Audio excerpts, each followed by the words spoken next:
Sin lugar a dudas, la pandemia causada por el coronavirus ha cambiado la manera en que las organizaciones se desenvuelven con sus equipos de colaboradores. A partir de este momento, tendremos un conversatorio que estará moderado por el doctor Manuel Pérez, presidente de la Corporación de Salud Ocupacional y Ambiental y presidente de la Sociedad Colombiana de Medicina del Trabajo, capítulo Antioquia.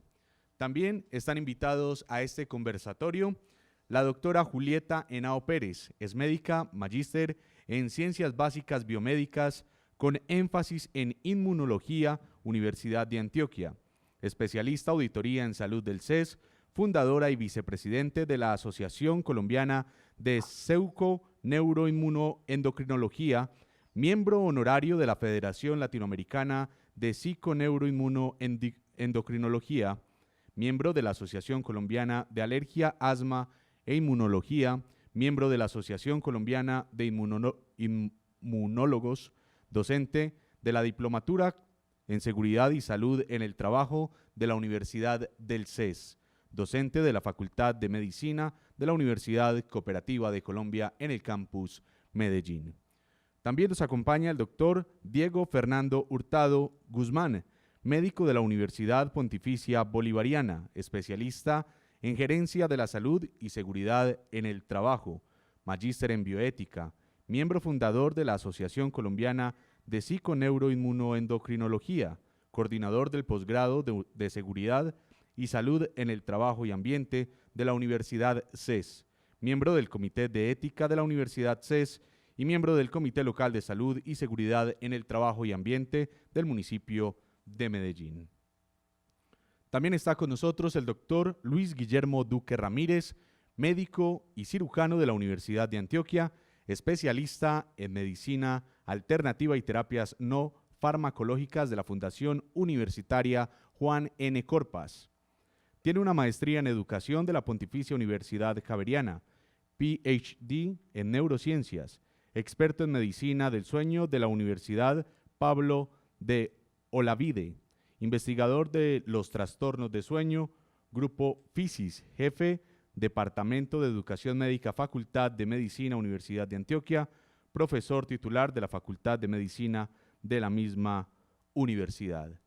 Desde España está presente por videoconferencia el doctor Rafael Ruiz Calatrava, doctor por la Escuela Politécnica Superior de la Universidad Sao Paulo, CEU de Madrid, con sobresaliente cum laude en Seguridad y Salud Laboral, titulado superior en Relaciones Industriales, licenciado en Ciencias del Trabajo, licenciado en Derecho, graduado social. También es magíster universitario por la Universidad Complutense de Madrid en Seguridad y Salud Laboral, especialista universitario en riesgos psicosociales por la Universidad Complutense de Madrid y facultado por la Dirección General de Trabajo de la Comunidad de Madrid para ejercer funciones superiores en prevención de riesgos laborales. El doctor Manuel Pérez será el moderador de este conversatorio.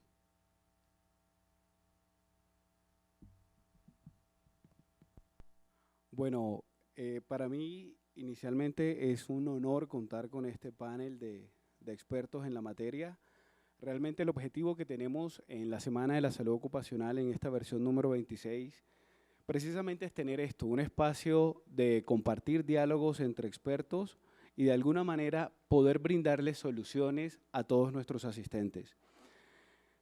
Desde el back office de nuestro congreso me han pasado unas preguntas. Realmente el objetivo que vamos a tener es sentirnos en la total libertad de compartir nuestras experiencias y ayudarles a esos asistentes a poder tener herramientas para resolverlas. Uno de nuestros asistentes al Congreso, Ángela María Gómez, puntualmente está haciéndonos unas preguntas que pudiéramos aprovechar la presencia de la doctora Julieta Henao. La pregunta en la que ella es enfática es ¿cuáles serían las principales medidas preventivas para una empresa lograr minimizar el estrés en sus colaboradores? Y creo que en esta pregunta podemos sumar algo. Y básicamente lo que nosotros encontramos en seguridad y salud en el trabajo es la necesidad de caracterizar o individualizar el riesgo dependiendo de alguna valoración cualitativa o cuantitativa. ¿Cómo pudiéramos llegar a ese punto, doctora Julieta? ¿Es posible individualizarla? ¿Es posible tener unos estándares para poder decir el estrés tiene una implicación en una empresa?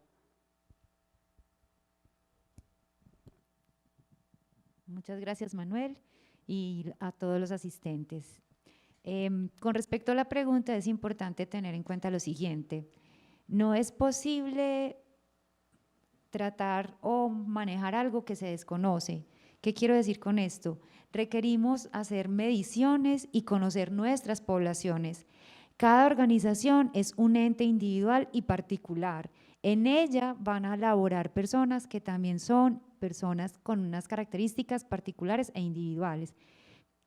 ¿Cuál es el llamado que está haciendo inclusive la Federación Latinoamericana de Psiconeuroinmunoendocrinología, la Asociación Colombiana de Psiconeuroinmunoendocrinología? Por favor, empecemos a conocer las poblaciones que se encuentran dentro de nuestras organizaciones.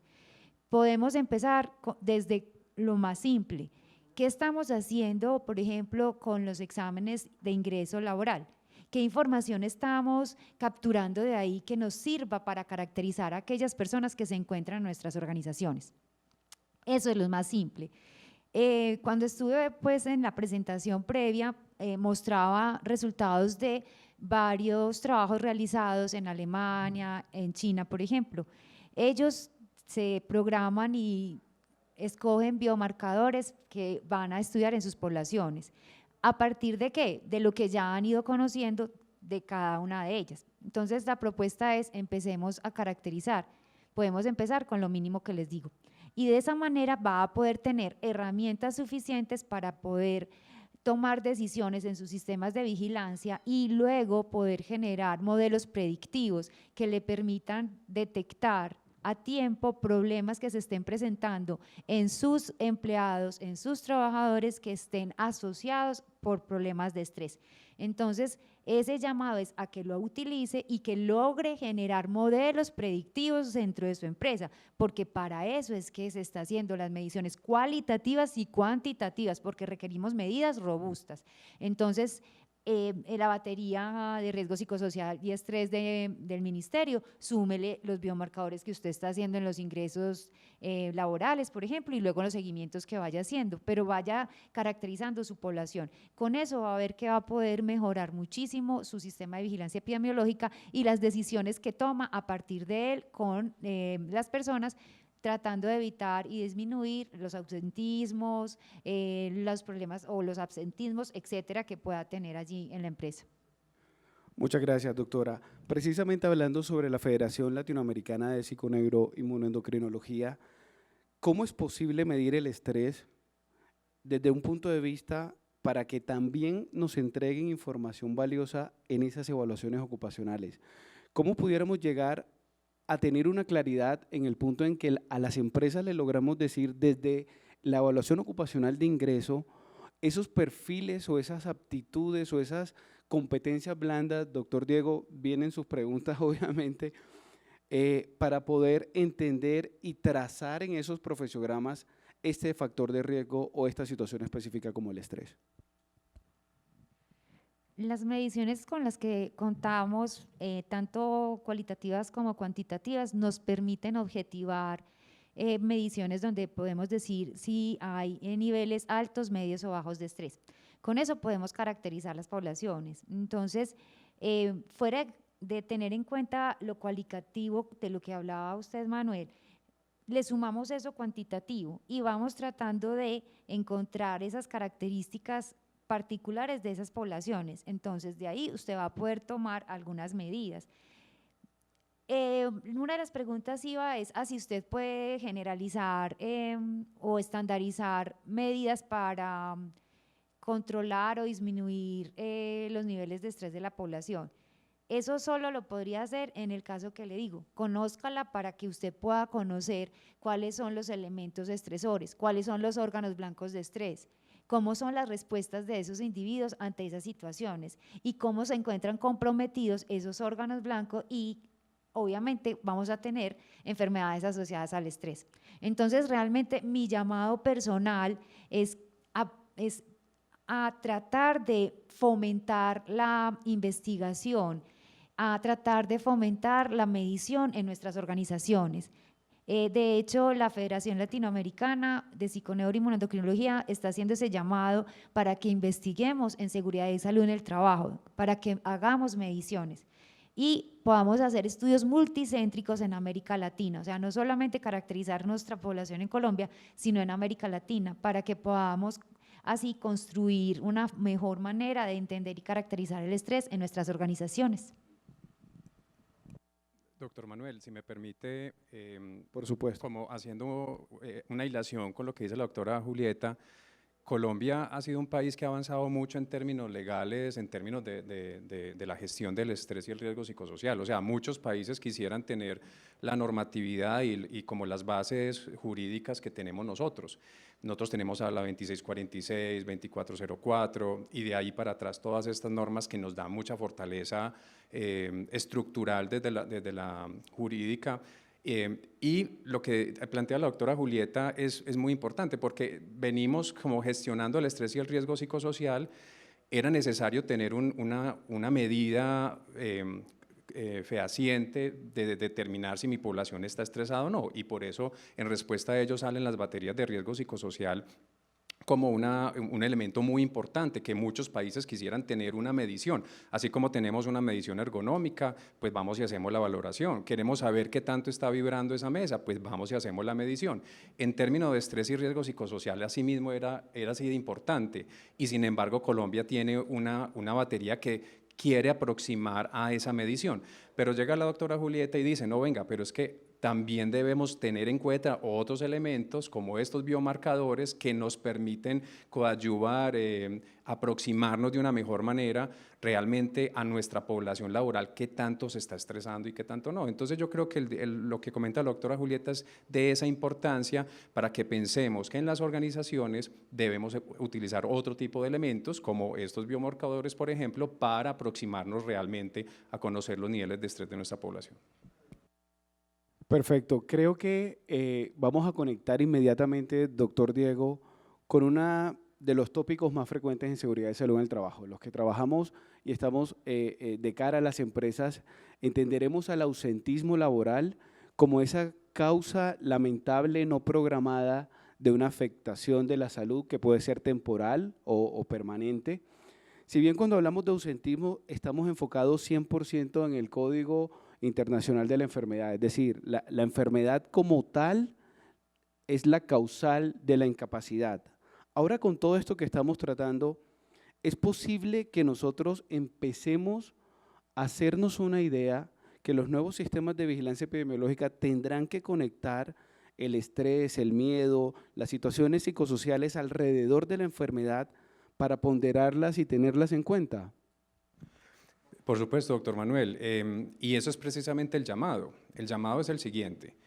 Estamos acostumbrados a que si nos llega a la empresa una incapacidad de un trabajador por un diagnóstico X o Y, pues quizás el responsable del sistema de gestión, o en compañía o no del área de gestión del talento humano, tendrá que definir la necesidad de abrir un sistema de vigilancia epidemiológica frente a esa enfermedad específica. Me explico. Si llega un diagnóstico de hipertensión arterial o infarto agudo del miocardio, pues la empresa se verá obligada a despertar un sistema de vigilancia epidemiológica cardiovascular.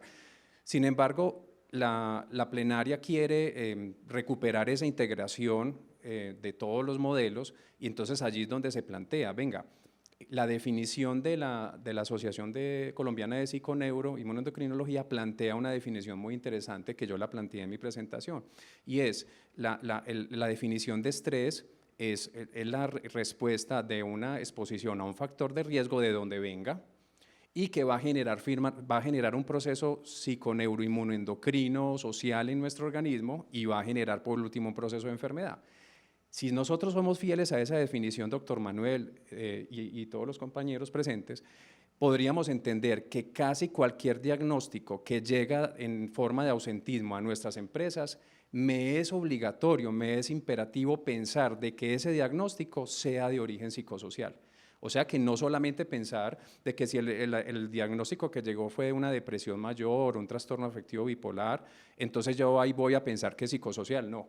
sino que voy a pensar de que una enfermedad osteomuscular, un trastorno digestivo, una enfermedad cardiovascular, un trastorno inmunológico o cualquier enfermedad, yo, responsable del sistema de gestión, debería pensar que esa enfermedad, que en apariencia no tiene nada que ver con psicosocial, en efecto puede tener mucho que ver con los aspectos psicosociales. Entonces ahí un llamado de atención muy pues como fuerte, pero respetuoso, a que consideremos esos ausentismos, doctor Manuel, como usted lo comenta, como responsables a la carga psicosocial a la que se está enfrentando. Y allí, pues obviamente, incorporar nuevos elementos, como lo presenté en mi ponencia, que deben ser considerados dentro de las matrices. Yo me imagino, doctor Manuel, y todos a los acá presentes, que tenemos matrices de peligros y riesgos en donde no solamente incorporamos riesgo físico, riesgo químico, riesgo ergonómico, riesgo psicosocial, sino que incorporemos otro tipo de vulnerabilidades que desde la filosofía, desde la antropología, desde las humanidades nos están invitando a hacerla. Por ejemplo,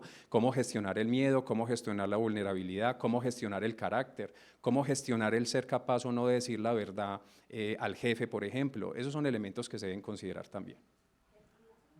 Muchas gracias. Claro, doctora Julieta. Posterior vamos a pasar con el doctor Luis Guillermo, que está también pidiendo la palabra, ni más faltaba. Ese es el objetivo, conversar sin ningún problema para disfrutar este momento académico. Mi apreciación va a ser lo siguiente. El estrés es un fenómeno proinflamatorio, o sea, es un fenómeno que genera inflamación a nivel corporal. Y esa inflamación, si se convierte en un estado constante, es ahí cuando puede empeorar o ser fuente de procesos de enfermedad. Por eso es tan importante autogestionar el estrés. Y para ello, todo lo que ha hablado el doctor Diego, lo que ha hablado el doctor Manuel, lo que nos comentaba el doctor Luis, todo lo que nosotros necesitamos está ahí. Es cuestionarlo para disminuir esos procesos preinflamatorios, porque esos son los que causan daño a nivel corporal. Entonces, eso es lo que hay que tener en mente. Doctor Luis Guillermo, bien pueda. Sí, yo quiero hacer énfasis en la necesidad de que en estas evaluaciones se tenga consideración sobre la calidad del sueño, sobre la cantidad del sueño, sobre si el sueño es o no un sueño que la persona considere un sueño reparador. Una causal de estrés es esa situación de tener un sueño interrumpido, un sueño intermitente, un sueño insuficiente. Y aquí otro factor de riesgo que debe anexarse a todas estas matrices de evaluación son preguntas simples. ¿Usted a qué hora se acuesta? ¿Usted a qué hora se levanta? ¿Usted cuánto duerme? ¿Usted qué cree sobre su calidad del sueño? ¿Considera que una vez después de haber dormido ha reparado y se siente con buena vitalidad para iniciar el día? Son elementos simples de preguntas fáciles que cualquiera las responde y que nos permite tener evaluación sobre la presencia o no de estrés en los trabajadores. Profesor Rafael Ruiz, primero que todo un gran saludo, así como bien lo dijiste en tu presentación. También es un placer para nosotros siempre contar contigo desde la academia y todo tu trabajo incansable y el aporte que le haces a Latinoamérica. Cuéntanos un poco en relación a estos tres tópicos que estamos apenas iniciando la ronda de preguntas de nuestros asistentes, pero en este punto, ¿qué pudiéramos recibir desde tu experiencia y trabajo en relación al estrés, el ausentismo en las empresas y todo lo relacionado con el sueño reparador y también la implicación de ella en la salud mental de las personas? Porque al final, bien estamos hablando de los trabajadores, pero fácilmente todo este desarrollo académico se va a poder extrapolar a todas las personas como tal. Profesor, bienvenido. Muy buenas tardes, Manuel. Y para mí ya sabes que es un orgullo, una satisfacción poder estar con todos vosotros y con los compañeros que están en este entorno, ¿no? Bueno, yo quiero hacer una pequeña precisión. Todo esto que hablamos está todo muy bien desde un punto de vista realmente normal, pero no estamos en una situación de normalidad. Y les voy a dar unos datos porque a mí me gusta me gusta centrar el discurso en las circunstancias reales en las que estamos viviendo en este momento. Y le voy a dar datos de España. Mire, el desplome del Producto Interior Bruto de España está alrededor del 10% y esperamos llegar al 12 o el 14%. El paro está en estos momentos en el 19%. La caída de la demanda está por debajo del 10%. La deuda pública, es decir, la diferencia entre ingresos y gastos del Estado, está en que los ingresos van a ser 95.000 millones de euros y los gastos unos 115.000 millones de euros. Es decir, que vamos a tener una diferencia de un 10% aproximadamente. Bueno, la caída en España del sector turismo, que es fundamental para nuestra economía, ha sido del 98%. Si analizamos estos datos y los ponemos en el contexto real, pues quiere decir que estamos ante una recesión económica significativa y que esta recesión económica está haciendo que perdamos puestos de trabajo, que estemos ante una situación muy incierta y que tengamos una gran dificultad para mantener, aunque sea el espíritu positivo para empresas y para personas, o para personas y para empresas. Por tanto, yo creo que esto es fundamental. Hablamos del estrés, naturalmente. Esta situación está creando unos niveles de estrés altísimos. ¿Está creando asentismo? Pues naturalmente que está creando asentismo.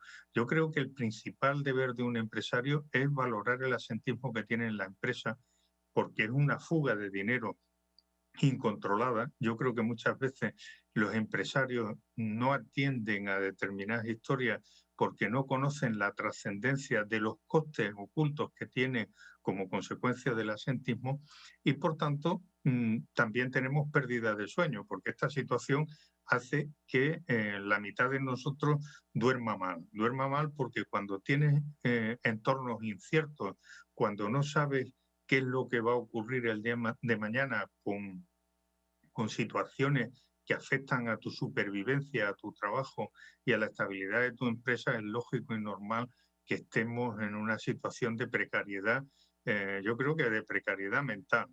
Por tanto, una vez que tenemos esto, ¿cuál es la consecuencia? Que tenemos un escenario de miedo, también tenemos un escenario de tristeza, ante muchas ocasiones, ante muchas situaciones, un escenario de ira, y todo esto no es bueno. Y yo creo que lo primero que tenemos que hacer los profesionales de la seguridad y salud en el trabajo en este entorno es diseñar instrumentos de valoración que ya no son los instrumentos que teníamos antes de que empezara esta pandemia, sino que tenemos que diseñar instrumentos nuevos que se adapten a la situación actual. ¿Y cómo diseñaríamos esto? ¿Cómo propondría yo que se diseñe esto? Que ya lo hemos hecho en España y que ha llegado a Latinoamérica, especialmente a Ecuador, Colombia, Guatemala, México y aquí en España a Italia, Francia, Alemania y Portugal, además de España, pues creando instrumentos que analicen las necesidades que tiene tanto la persona como la empresa y valore una serie de elementos, de variables que tenemos presentes. Una de ellas es la demanda de la tarea, que es lo que se está exigiendo. Por otro lado, los recursos que tiene la organización y la persona para afrontar esas demandas de estas tareas y también sus experiencias, si son positivas o si son negativas. Por tanto, si analizamos la demanda, los recursos, tanto laborales como personales, y las experiencias que tenemos, al final llegaremos a una ecuación muy simple. Si hay un equilibrio entre estas variables, tendremos una situación de bienestar. Si no hay equilibrio entre las demandas, las experiencias, los recursos organizativos, pues tendremos un síntoma de malestar y evidentemente estaremos generando estrés. Y difícilmente podremos hablar de calidad en el sueño y de calidad en la vida. Por tanto, yo creo que todos los profesionales tenemos que hacernos una recomposición muy seria de las circunstancias en las que estamos. Miren, el método que hemos diseñado y que en Colombia ha tenido una gran una gran aceptación, y de hecho la Sociedad Colombiana de Medicina del Trabajo, junto con la Universidad del Tolima, la UNAD, otra serie de investigadores, hemos hecho un método para evaluar el riesgo de exposición a COVID en las empresas. Pero bueno, yo creo que es lo primero que tenemos que plantearnos. Primero tendremos que valorar el riesgo, saber si estamos en una situación buena o en una situación mala. Luego tendremos que hacer temas específicos, tanto de seguridad como de higiene, como de ergonomía y, cómo no, de psicosociología aplicada a la prevención, para saber si las validaciones que estamos haciendo, las valoraciones y la captura de datos que estamos haciendo en las empresas es acorde a las circunstancias en las que estamos o no. Yo siempre le digo en todas mis intervenciones que estamos en una época de cambios que es un cambio de época, pero además es que voy más allá. Yo creo que estamos en un cambio de civilización, que puede ser muy bueno o muy malo, depende del sentido común que apliquemos a la hora de enfocarlo.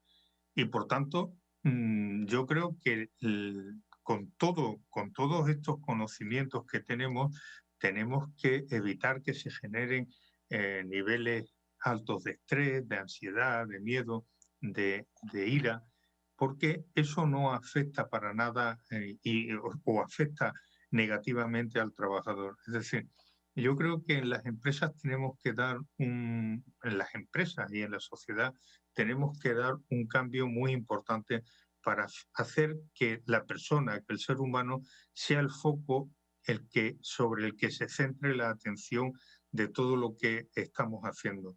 Mientras que no seamos capaces de hacer eso, estaremos poniendo parches. Hoy en día a nosotros nos decían, bueno, y cuando hicisteis el método, ¿por qué intuíais que una de las variables para evaluar el riesgo de exposición al COVID era la ventilación? Bueno, pues por una razón muy sencilla, porque hablamos con los veterinarios, que son los profesionales que trabajan diariamente con el SARS, y nos dijeron que una de las variables con las que ellos trabajaban era la transmisión aérea del COVID. Ahora parece que la Organización Mundial de la Salud y las administraciones están empezando a aceptar que evidentemente que el COVID se transmite de forma aérea. Y yo creo que eso nos tiene que llevar también a una reflexión de ver si las medidas que estamos haciendo de protección de las personas son las adecuadas o no. Por tanto, tenemos que poner en tela de juicio todo lo que tenemos y tenemos que diseñar nuevos métodos que sean capaces de analizar con certeza la situación en la que estamos.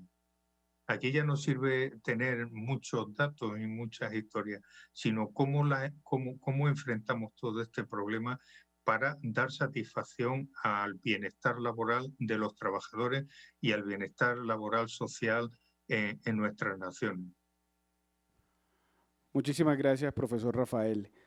Voy a sustraer en estos momentos algunos apartes de la presentación del doctor Luis Guillermo Duque.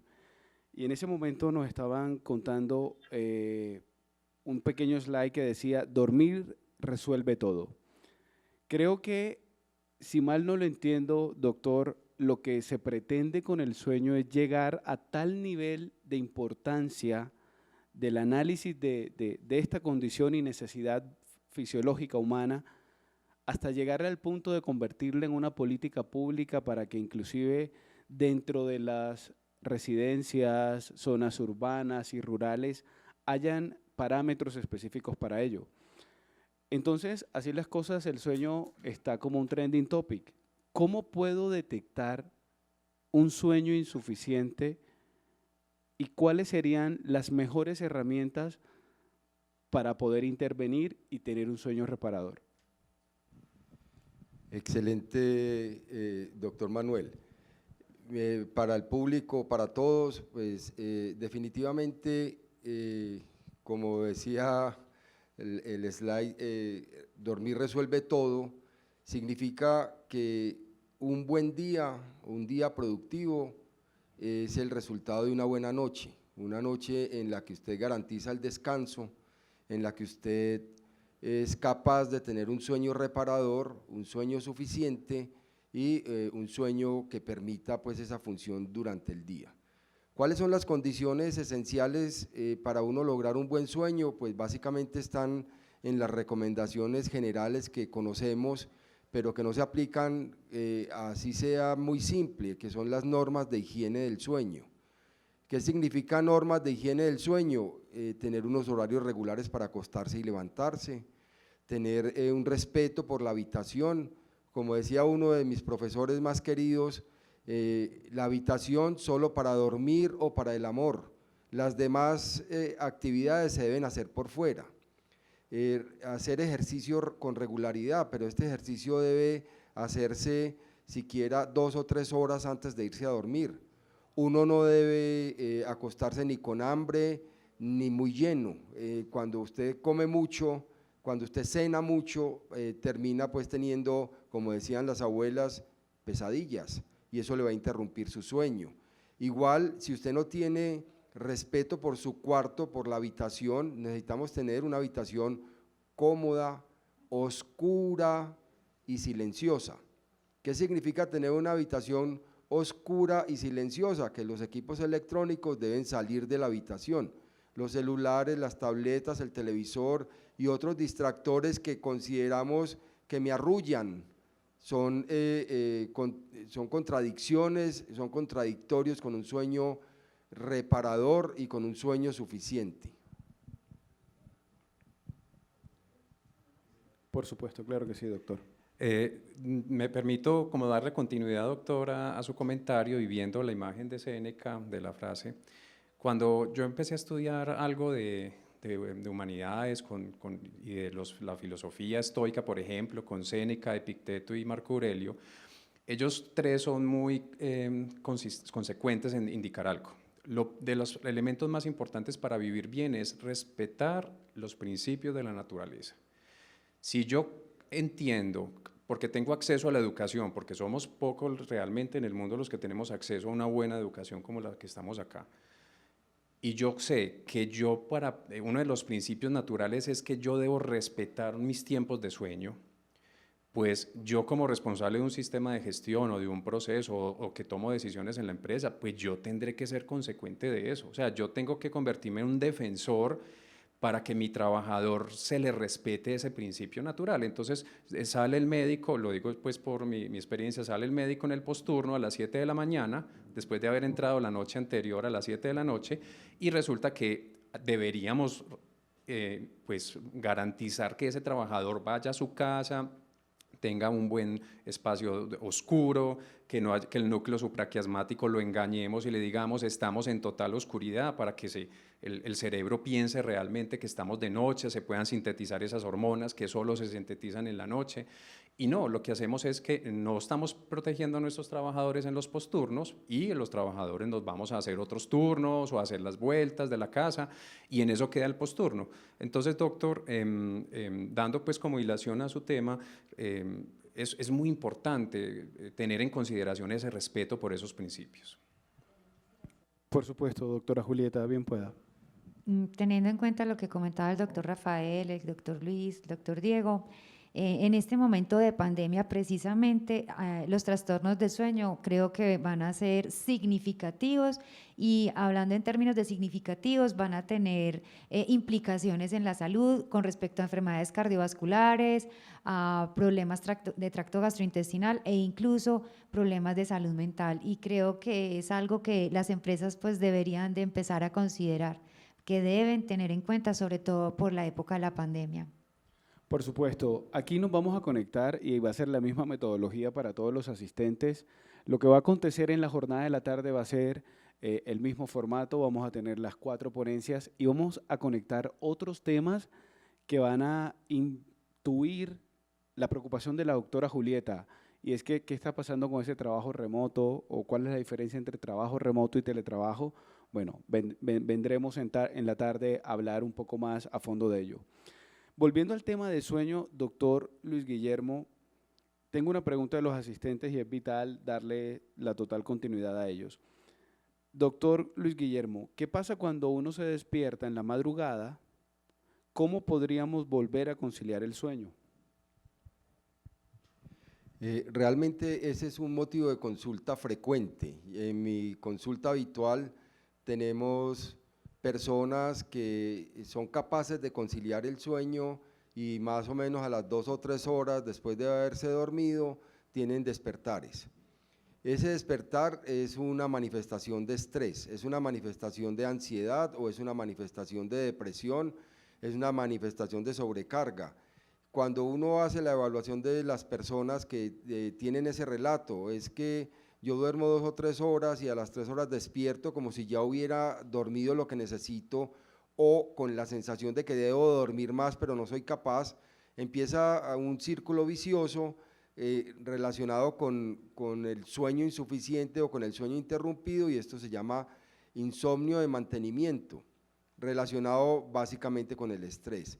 ¿Cómo lograr recuperar el sueño y cómo lograr volver a dormir?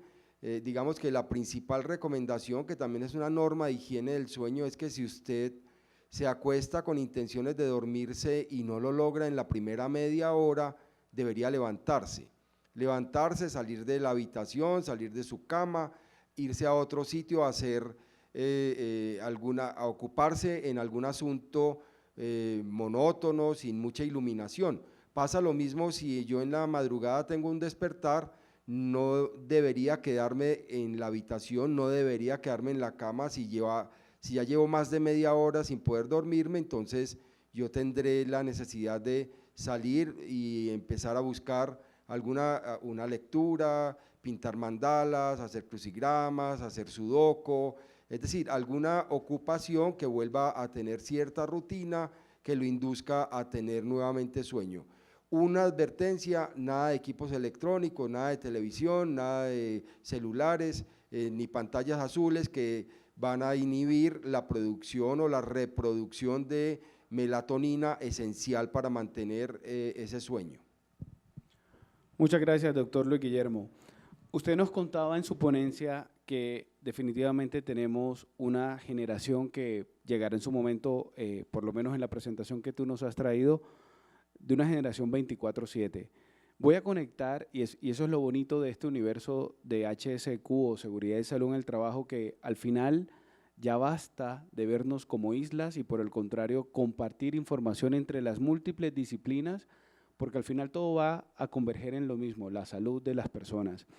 Tú nos contabas, doctor Luis Guillermo, sobre esa generación 24/7 y conectaré en estos momentos con el profesor Rafael Ruiz, que él hablaba precisamente que hay que hacer gestión de la edad, encontrar esa forma o ese truco de poder transmitir conocimiento entre las generaciones con las claras diferencias que existen entre las generaciones vigentes en estos momentos. ¿Cómo sería esa forma, doctor Rafael Ruiz, para poder hacer una gestión ideal de conocimiento en la edad y todo lo relacionado con las generaciones y cada una de las características que ellas tienen? Pues me alegro que me hagas esa pregunta, Manuel. Mira, hay una forma de solventarlo, dicho así, en grandes líneas y a grosso modo, que es planteando la situación de las distintas generaciones que existen en una empresa. Ahora mismo hay hasta 5 o 6 generaciones trabajando simultáneamente dentro de una empresa en la que todos quieren detener y quieren detentar los resortes del poder. Los que llegan quieren asaltar las posiciones de poder dentro de la empresa y los que están en la empresa quieren defender esas posiciones que ya han adquirido a lo largo de una vida. Es decir, nos encontramos en una situación de conflicto. Y la empresa y las personas que estamos dentro de la empresa tenemos que ser hábiles y pasar de una confrontación que puede ser de confrontación de conflicto de posiciones, es decir, yo estoy aquí, tú estás aquí, mi honor está en juego y de aquí no me muevo. Y por tanto no llegamos nunca a ningún sitio nada más que una situación de guerra, tipo guerra mundial, de bombazos de trinchera a trinchera. Si somos inteligentes y sabemos dirigir los equipos humanos, tenemos que llegar a un conflicto de intereses en el cual nos sentemos, seamos capaces de ver cuáles son los puntos que nos unen, limar los puntos que nos separan y crear un proceso de transferencia de conocimientos que ya está inventado desde hace muchísimos años, que no era ni más ni menos el proceso que tenían los maestros en la época de la Edad Media, ¿no? Que cogían a los aprendices y los iban formando durante el tiempo. Lógicamente siempre tiene que haber choques, siempre tiene que haber conflictos, porque si no, no avanzaríamos.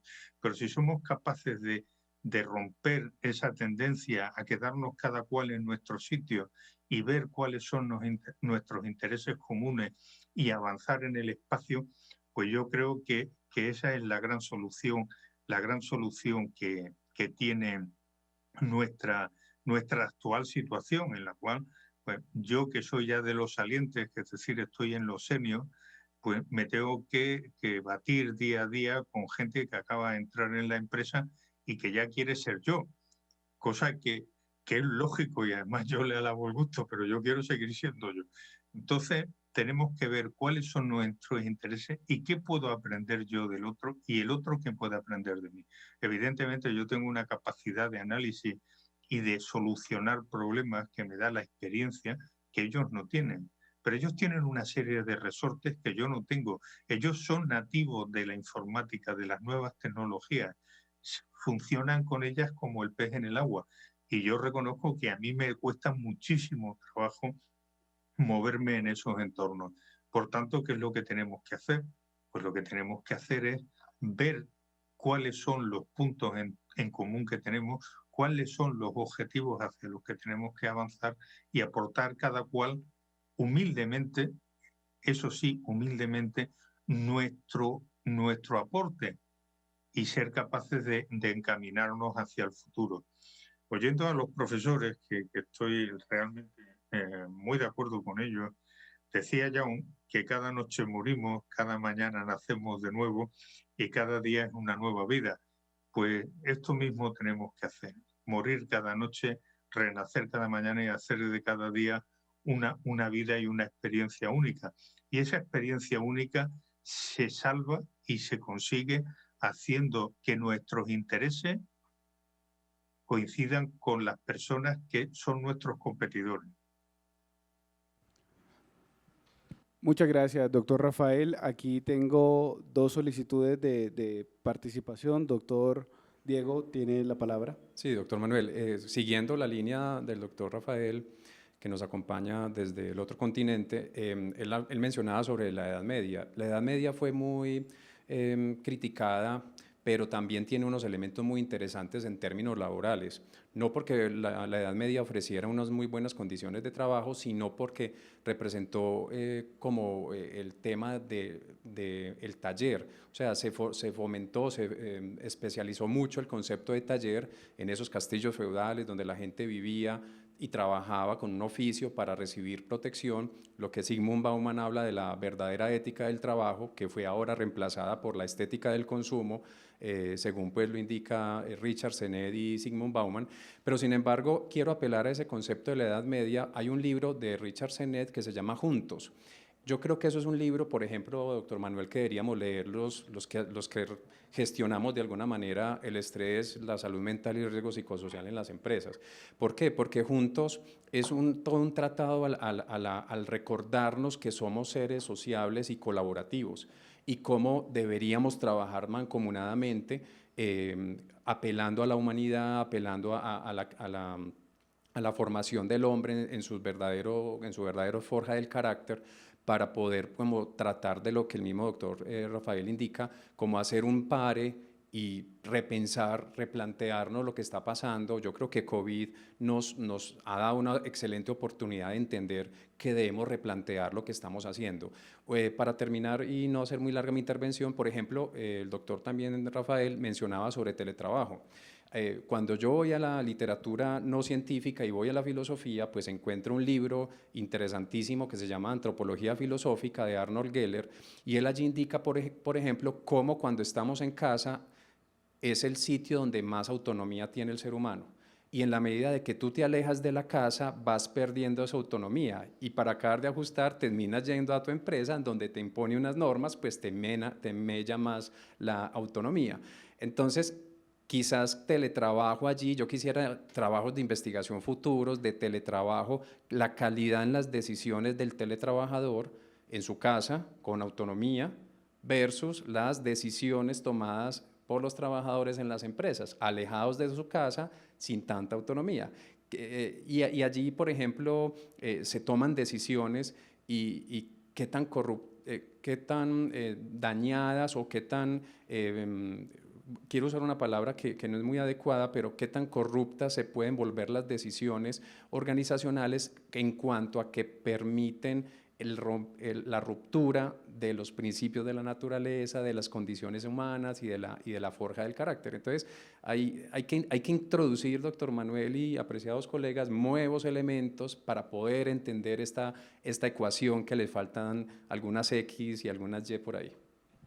Muchas gracias, doctor Diego. Doctor Luis Guillermo. Si no, traía a colación el doctor Rafael el principio griego de dormir y morir. Está representado en una obra hermosa de Waterhouse, un lienzo en el que se muestra a Tánatos e Hipnos, dos hermanos gemelos, uno el dios del sueño y otro el dios de la muerte, y pareciera que nos fueran llevando durante el día hacia la presencia de Tánatos, morimos en la noche y recuperamos otra vez la vida al despertar. Yo creo que es muy bonito, pero es también la relación importante entre el descanso y cumplir con las necesidades de reposo que están involucrados en los procesos fisiológicos del dormir.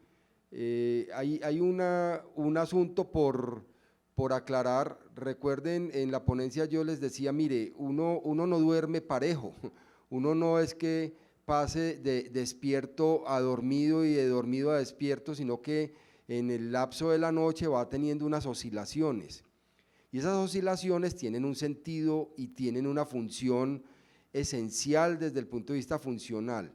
La primera parte del sueño, el sueño no REM o el sueño no MOR, básicamente yo digo, es como si uno estuviera en la casa barriendo, trapeando y sacudiendo. Estoy organizando todo lo que hay dentro de la casa. Y en la segunda parte, cuando yo logro tener el sueño MOR, el sueño con movimientos oculares rápidos, lo que está pasando es que yo voy a tener unos momentos en que el sistema se pone a prueba. Se pone a prueba el sistema respiratorio, el sistema inmunológico, el sistema endocrinológico, se pone a prueba todo lo que tengo. Y me acuerdo de mi abuela, decía, ojalá Dios me dé la muerte de los justos. Y entonces uno le decía, bueno, abuela, ¿y eso es qué? ¿Qué es la muerte de los justos? Y pues que uno se quede dormido y no despierte. A veces a uno durante el sueño puede que le den gusto, pero es que se lo dan en el sueño más profundo, en donde le están poniendo a prueba todos los sistemas y no pasa la prueba.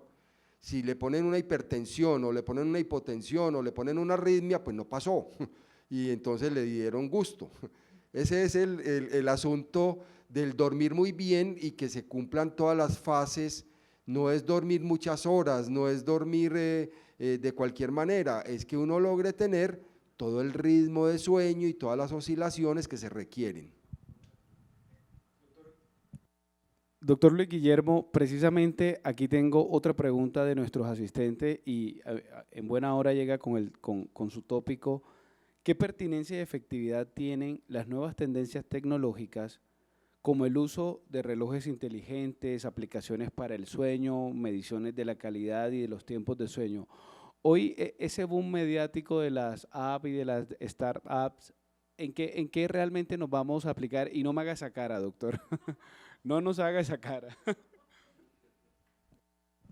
Muy bien, yo creo que la tecnología es una ayuda, pero no es un fin. En términos de sueño, lo simple puede ser lo más eficaz.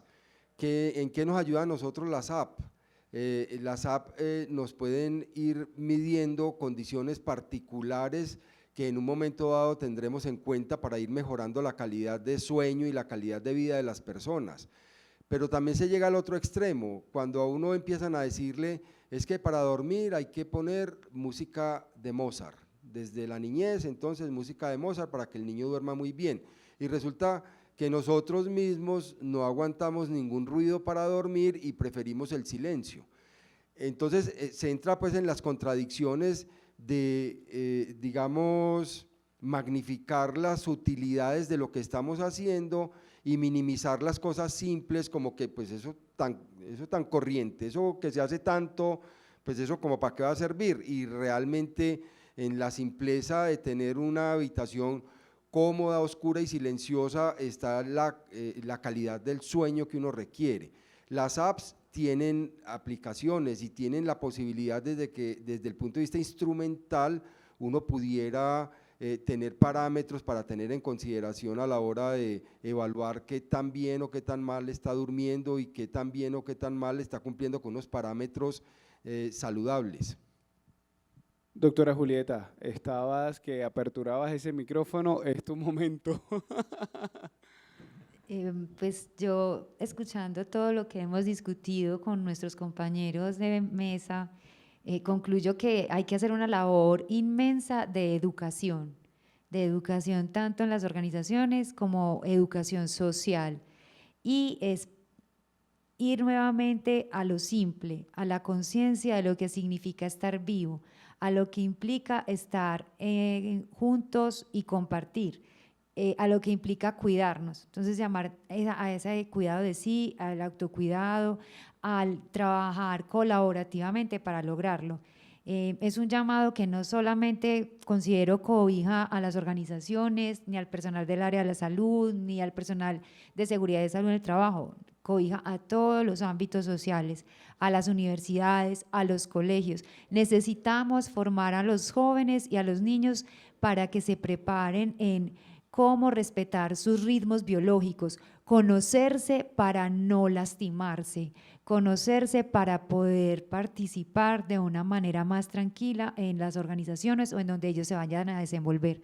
Yo creo que ese es como el llamado más importante. Muchas gracias. A ti, doctora, muchísimas gracias. Recordaré en estos momentos para darle una pregunta y escuchar nuevamente al profesor Rafael Ruiz. Leía una de las preguntas de los asistentes y era relacionado con el retorno al trabajo seguro, lo relacionado con COVID-19. Pero creo que para ampliar un poco más esta pregunta y aprovechar tu intervención, doctor Rafael, en algún momento había leído que uno pudiera pensar que nos mantenemos o procuramos estar en un modo de supervivencia como raza humana. En estos momentos creo que cambiar el modo supervivencia a modo de crecimiento y aprendizajes, ahí realmente cuáles serían hoy los aprendizajes positivos que pudiéramos sacar de toda esta situación mundial que nos está afectando y que directamente nos está levantando la mano con enfermedades de la esfera mental. Mira, Manuel, te iba a decir, me alegro que me hagas esa pregunta, pero antes quiero agradecerle al doctor Luis Guillermo la mención que hace de mi paisano Séneca. Séneca era un ilustre cordobés, paisano mío, aunque nos llevamos 2000 años en el paisanaje, que tiene un libro que yo le recomiendo a todo el mundo, que es sobre la felicidad, que es unas cartas que escribe a su hermano.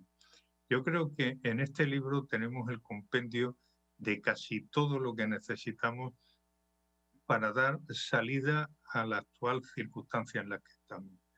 El mundo nos está poniendo a prueba, la naturaleza nos está poniendo a prueba. Yo creo que esta situación que estamos sobreviviendo o que estamos pasando tiene mucho que ver con la actitud que tenemos los seres humanos de prepotencia, de agresión hacia nuestro entorno natural, hacia la naturaleza, y que, como decía un ilustre profesor de enfermedades infecciosas de la Facultad de Veterinaria de Córdoba, los virus o las especies en un momento determinado, cuando se agrede su entorno, saltan e intentan sobrevivir. Bueno, yo creo que en este caso las mutaciones de virus que estamos teniendo sucesivamente, y recordemos que no es la primera, pasamos por la gripe A, la gripe aviar, pasamos por los SARS en la zona del sudeste asiático, ahora tenemos este tema, son distintas manifestaciones de la naturaleza frente a la agresividad de una especie, que es la especie humana, que está deteriorando los espacios naturales. Y por eso tenemos que empezar a vislumbrar con los ojos de los estoicos la situación en la que nos encontramos. Decía antes Luis Guillermo que Séneca hablaba de la forma de mirar la naturaleza, de entender la naturaleza. Y él lo ve, que el hombre, y lo dice, que el hombre tiene que mirar la naturaleza, tiene que hacer el periodo de observación y luego ir hacia la acción, pero al mismo tiempo tiene que conservar su entorno. Es decir, nosotros tenemos que vivir en paz, no solamente con nosotros mismos, que decía el poeta español Machado, sino que además tenemos que vivir en armonía con la naturaleza que nos rodea, porque esa será una manera inteligente de hacer que este mundo vaya hacia adelante y no vaya hacia atrás. Tengamos en cuenta que nosotros nos movemos en un mundo donde los microbios, donde los virus, donde una serie de elementos que se pueden ver alterados en su desarrollo y en su reproducción, si hacemos que esos entornos se deterioren y desaparezcan, ellos van a sobrevivir y van a mutar a la especie que haya en los alrededores, que en este caso puede ser la humanidad. Yo, que me muevo en este mundo, me comentaban el otro día que no solamente tenemos la gripe esta o el SARS, el COVID-19, sino que ya se han tenido experiencias de que otra serie de virus, derivado de la peste porcina africana, de la fiebre africana o de la gripe porcina, está saltando de los cerdos a los humanos. Todavía no ha saltado entre humanos, pero ya se están dando estos casos. Quiere decir que el ser humano, para poder dormir bien, para poder trabajar de una forma adecuada, tiene que replantearse globalmente su existencia. Y tenemos que empezar a mirar a la naturaleza y al resto de lo que nos rodea con muchísima humildad y con muchísima iba a decir ternura, pero sí, efectivamente, con ternura, porque tenemos que adoptar un nuevo contrato social con el mundo que nos rodea. Si no somos capaces de establecer ese contrato con este mundo que nos rodea, con esta naturaleza que nos rodea, si no somos capaces de conservar el medio ambiente, por más que avancemos mucho tecnológicamente, no vamos a llegar a ningún lado, ni podremos dormir tranquilos. Tendremos unas dosis de estrés grandísimas, porque cuando no sea una enfermedad nueva será otra, pero las tendremos. Por tanto, tenemos que aceptar este tema. Y tienes una frase de Séneca que está apareciendo, que es una de mis favoritas, que muchas veces no nos atrevemos a hacer cosas porque creemos que son difíciles, y son difíciles porque no nos atrevemos a hacerlas.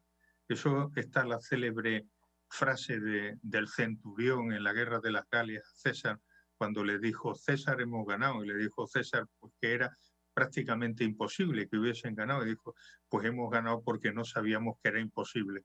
Efectivamente, ese tiene que ser el desafío de la humanidad, hacer que de esta nueva tecnología, hacer un reto para ser capaces de vencer eso que creemos que es imposible, que es estar en armonía con nuestro entorno, con la naturaleza y con nosotros mismos.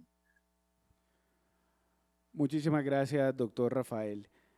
Voy a proceder a traer a colación uno de los momentos de las ponencias durante toda esta mañana, y era precisamente entender lo que socialmente acontece con el trabajo. El trabajo te brinda un salario, te brinda dignidad, te brinda una jerarquía social y la sociedad te califica por ello.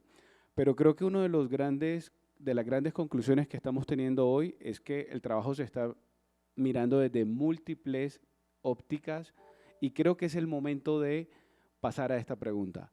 ¿Qué otras perspectivas, qué otras situaciones debemos tener en cuenta para entender la relación y lo que acontece con estrés y con trabajo? Doctor Diego. Doctor Manuel, Hay una frase interesante del profesor José Guillermo Ángel en un congreso que estuve con él, en donde él indicaba, hacía la siguiente pregunta: ¿nosotros venimos a nuestro mundo, a nuestro planeta y trabajamos o venimos para trabajar? ¿Cierto? Entonces eso genera una gran disyuntiva de cuál es la esencia o cuál es el quehacer del ser humano. Y yo creo definitivamente de que nosotros no vivimos para trabajar, nosotros venimos, vivimos y trabajamos como parte de nuestra actividad. Cuando yo estudié gerencia en seguridad en el trabajo y aprendí el manejo de las matrices y de los sistemas de vigilancia y que la incapacidad, que llega la incapacidad, identifico a qué área o qué proceso de la empresa pertenece, determino esos trabajadores qué impacto han tenido en sus incapacidades, cómo se generaron unas pérdidas, reviso la respectiva matriz, identifico qué controles hay existentes allí y a partir de allí realizo nuevas mediciones para tratar de establecer qué está pasando y generar unas nuevas intervenciones. Sin embargo, cuando ya me adentro a estudiar un poco más en otros temas, más de la humanidad, más de la filosofía, más de la literatura, empiezo a comprender que el área de la seguridad en el trabajo y la gestión del riesgo psicosocial se puede ver de otras perspectivas. Entonces, cuando yo leo a Séneca, a Marco Aurelio, pero cuando leo a Zygmunt Bauman, cuando leo a Senet, cuando leo a muchos otros filósofos, empiezo a comprender que hay una cantidad de normas, de reglas que están allí y que no las estamos entendiendo porque no las estamos abordando en el actual vivir de la técnica que tenemos hoy en día. Para nosotros la solución del problema del estrés y el riesgo psicosocial viene desde los sistemas de vigilancia, desde las matrices, desde las baterías, pero no estamos incorporando estos elementos. Entonces, es importante que el responsable del sistema comience a, como decía la doctora Julieta, la solución está en la educación, es en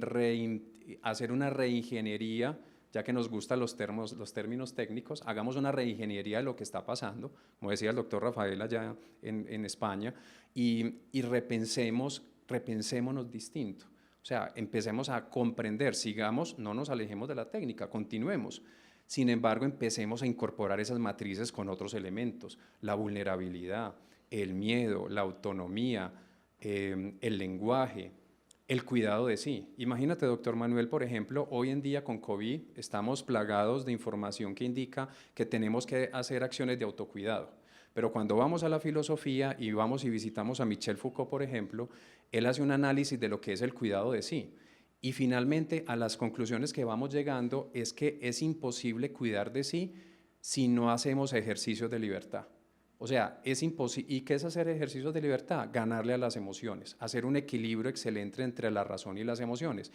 Por más que te digan que pongas el tapabocas, si a usted lo vence el calor, la humedad que le genera aquí en la boca tener un tapabocas, si usted se deja vencer por esas emociones, usted terminará quitándose el tapabocas. Así lo hayan capacitado y recapacitado, usted pierde ese cuidado de sí. Entonces, por eso, para poder tener acciones de cuidado de sí, tenemos que tener acciones de gobernanza sobre sí mismos. La pregunta es, ¿la empresa qué hace? ¿La sociedad qué hace? ¿La escuela qué hace para enseñarnos a los ciudadanos a gobernarnos a nosotros mismos? Entonces, esas herramientas no están en la técnica usual. En los sistemas de vigilancia, en las clases, uno no habla de estos temas, pero cuando va a esos otros elementos, sí encuentra esas herramientas allí escondidas que quizás nos permitan mejorar esa educación, doctora Julieta, respetar los principios de la naturaleza en cuanto al sueño, doctor, y empezaremos a entender que tenemos que comprender de mejor manera el mundo. Muchísimas gracias, doctor Diego. Doctora Julieta, ya entrando en la última fase de este conversatorio, ¿cuál sería el mensaje final de su ponencia, ese objetivo que usted quiere que todos nuestros asistentes a este congreso pudieran tener siempre en el radar en relación al estrés, a los biomarcadores y a la evaluación específica de esta situación? Que debemos tener conciencia de que el estrés es un proceso y como proceso debemos saber identificar todas las secuencias que en él se encuentran. Y en consecuencia debemos empezar a caracterizar nuestras poblaciones, a caracterizar la población colombiana, a conocer cómo son esas poblaciones laborantes nuestras, hay que empezar a incluir las mediciones. No debemos tener miedo a hacerlo. Tal vez uno de los cuestionamientos sean los costos. Pues yo hago el llamado a trabajen en alianzas con entidades que realicen mediciones, busquen cómo ayudarse y trabajar de manera colaborativa. O sea, la idea es poder medir, poder caracterizar. Y en tiempos de COVID sí que es cierto. Yo me pregunto lo siguiente: ¿cuántas empresas tenían bien caracterizadas sus empleados previamente a la pandemia y sabían cuáles de ellos tenían una alta vulnerabilidad al estrés que puede generar el confinamiento? Y cómo eso podía generar problemas de salud mental y problemas biológicos. O sea, ¿cuántas empresas sabían que si tenían una situación de riesgo, qué van a hacer y qué pueden hacer con esta persona que ya está en el proceso de pandemia, ¿cierto? Si ya tenía una buena caracterización, ya en este momento pudo haber hecho algo predictivo y haber tomado medidas para saber cómo guiar a esa persona, cómo acompañarla.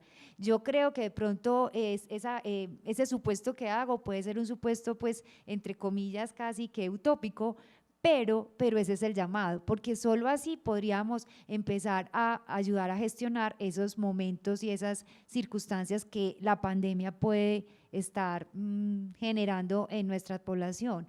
Y obviamente saber cómo llegar a hacer modelos predictivos y ver cómo tratar de apoyar a las personas que se encuentran laborando desde sus casas, no precisamente con teletrabajo, ¿cierto?, sino laborando desde sus casas mientras estamos en el proceso de la pandemia. Entonces realmente creo que el llamado es, tenemos que medir. Si hubiésemos medido, tendríamos cómo hacer modelo predictivo, tendríamos cómo hacer realmente promoción y prevención desde las organizaciones. Gracias. Muchísimas gracias a ti, doctora Julieta. Doctor Luis Guillermo Duque, en estos momentos, ¿qué conclusión? Ya entendimos que el sueño es una necesidad fisiológica y transversal, que realmente será responsable de la forma y la cantidad de las respuestas que pudiéramos dar como seres humanos. Su conclusión y su recomendación, doctor, para finalizar este primer encuentro de diálogo de saberes entre expertos en relación al sueño, la salud y la sociedad. Muchas gracias. Me parece que, y nos ha quedado claro hoy también, que de vigilia no podemos hablar sin considerar la contraparte que es el sueño, que es el reposo. Durante la vigilia nos sentimos productivos, nos sentimos relacionados, nos sentimos dentro de una sociedad que nos aprecia y nos valora. Pero para poder estar ahí en las mejores condiciones posibles, ser productivos y poder querer y poder estar satisfechos, tenemos que tener el respeto por el reposo, por el descanso, por ese momento que no está valorado en un momento dado. A uno siempre le han dicho, camarón que se duerme se lo lleva la corriente, y camarón que no duerme se lo lleva la corriente. En este caso, yo creo más bien es que tenemos una oportunidad, y ahora que estamos en pandemia y que tenemos que ajustarnos a unas nuevas condiciones, es valorar esa posibilidad de recalcular, como lo decía en la ponencia. Muchísimas gracias, doctor Luis Guillermo Duque. Pasamos con el profesor Rafael Ruiz Calatrava. Doctor Rafael, en estos momentos, para finalizar ya este primer diálogo de saberes, cuéntenos y háganos un pequeño resumen y recomendación de todo lo que vamos a enfrentar en los estados de pospandemia y toda la profundización de su ponencia. Bueno, yo creo que hablar de pospandemia es un poco aventurado en estos momentos, creo que vamos a tener pandemia para por lo menos un año o 2 años. Desgraciadamente el virus no mutó y nos dejó tranquilos, sino que está ahí RQR. Ahora mismo en España tenemos una segunda oleada mucho peor que la primera. Se están reproduciendo los esquemas del año 18-19, y en esta segunda oleada se están dando ya unas cifras a nivel de España y de Europa realmente preocupantes, cuando ya se está empezando a volver otra vez a hablar del confinamiento de las poblaciones. Yo creo que ahora mismo tenemos que saber hacer de la necesidad virtud, ¿no? Y por tanto, tenemos que empezar primero, hasta que nos llegue esta vacuna que nos han prometido que llegará en más o menos tiempo, tenemos que empezar a hacer un ejercicio de ver cómo podemos combatir el virus mediante elementos que ya lo han apuntado todos los ponentes, ¿no? Tenemos que medir, evidentemente, tenemos que hacer ejercicios en el cual registremos nuestras poblaciones, sepamos con qué grupos estamos trabajando. Naturalmente, tenemos que hacer procesos que nos permitan medir para saber en qué situación estamos y poder corregir errores y seguir avanzando.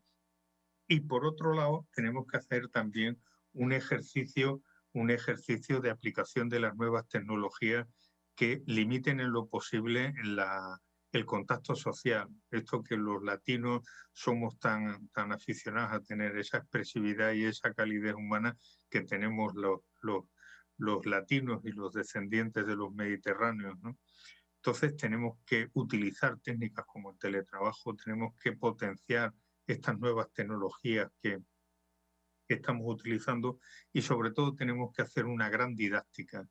Yo en el máster que imparto y que dirijo incluí un nuevo módulo nuevo que no se da en ningún sitio, que es la didáctica de la prevención. Explicar a los prevencionistas cómo tienen que utilizar la didáctica y la pedagogía para hacer llegar el mensaje a los receptores finales.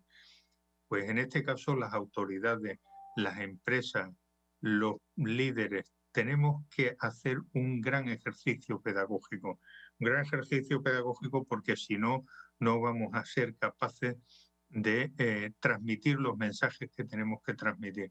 Evidentemente, una persona dentro de la gestión de las emociones, como decía el doctor Luis Guillermo, si no es capaz de, con el control de sus emociones, no quitarse el tapabocas, se estará haciendo un grave perjuicio a sí mismo y a la sociedad. Pero es que ahora mismo tenemos que hacer otro ejercicio, ver si realmente las medidas que estamos utilizando son realmente útiles o no, porque la transmisión aérea del virus, que ya está aquí y que lo sabemos positivamente que está, hace que, por ejemplo, personas con tapabocas que se tiran 4 o 5 horas metidos dentro de una reunión en un recinto cerrado con deficientes sistemas de ventilación o de aeración, terminan por contaminarse.